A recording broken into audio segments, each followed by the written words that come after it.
Hello everyone, I'm Dr. Sri Banerjee, core faculty for the College of Health Sciences and Public Policy of Walden University. And in this segment, I'll be going over risk factor number 7.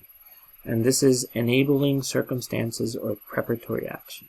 So events or measures, whether gradual or sudden, which provide an environment conducive to the commission of atrocity crimes. So let's go over 14 of these indicators that comprise this risk factor. So imposition, number 1 is imposition of emergency laws or extraordinary security measures that erode fundamental rights.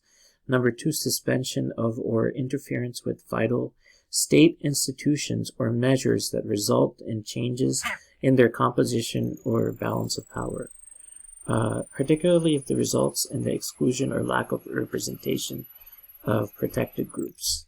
And then number 3 is strengthening of the security apparatus, its reorganization or mobilization against protected groups, populations, or individuals. And then number 4, acquisition of large quantities of arms and ammunition, or of other objects that could be used to inflict harm. And a lot of times machetes or swords were the ones that was used and this was to commit atrocities. Number 5, creation of or increased support to militia or paramilitary groups. Number 6, imposition of strict control on the use of communication channels or banning access to them. Number 7, expulsion or refusal to allow the presence of NGOs, international organizations, media, or other relevant actors, or imposition of severe restrictions on their services and movements. And then number 8, increased violation of the right to live, physical integrity, liberty, or security of members of protected groups, populations, or individuals. 7.9, increased serious acts of violence against women and children, or creation of conditions that facilitate acts of sexual violence against those groups, including a tool of terror.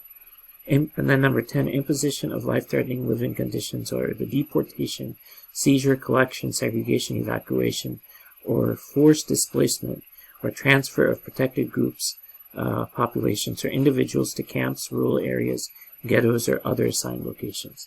And this reminds me of Cambodia and Pol Pot's reign of terror, arguably. 7.11, destruction or plundering of essential goods or installations for protected groups, populations, or individuals, or property related to culture and religious identity. Number 12, marking of people or their property based on affiliation of a group, and some of the devaluation that we saw with redlining was part of this, to perpetuate some of the violence that was seen through lynchings.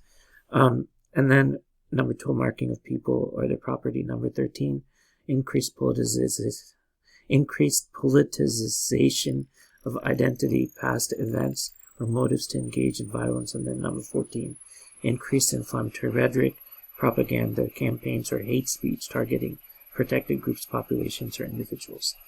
So these are the risk factors and indicators that are behind the risk factor enabling circumstances or preparatory action. Thank you for listening.